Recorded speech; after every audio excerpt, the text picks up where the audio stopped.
قبل المشاهدة، المرجو منكم دعمنا بالضغط على زر لايك واشتراك وتفعيل الجرس ليصلكم كل جديد.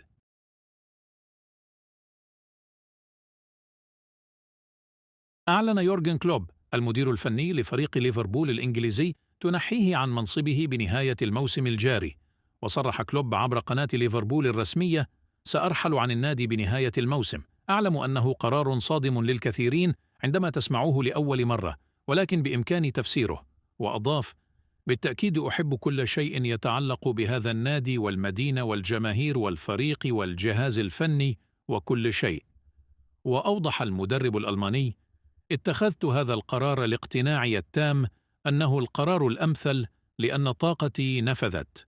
واستدرك كلوب: لا أقصد أنني أواجه مشكلة في الوقت الحالي، بل أنا بحالة جيدة، ولكن لم يعد بإمكاني ممارسة عملي مرارا وتكرارا.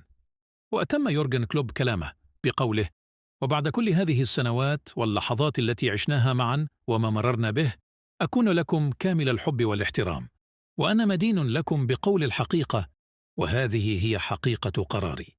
وحقق كلوب مع فريق ليفربول العديد من الألقاب، حيث نجح في إعادة الفريق لمنصات التتويج بعد غياب طويل، حيث نجح معه ليفربول في تحقيق الكثير من الألقاب، أهمها دوري أبطال أوروبا عام 2019، كما خسر النهائي مرتين على يد ريال مدريد. ونجح معه الفريق في التتويج بلقب الدوري الإنجليزي موسم 2019-2020. وأيضا حقق معه الفريق ألقاب كأس السوبر الأوروبي، وكأس العالم للأندية، وكأس الرابطة الإنجليزية، وكأس الاتحاد الإنجليزي، وكأس الدرع الخيرية.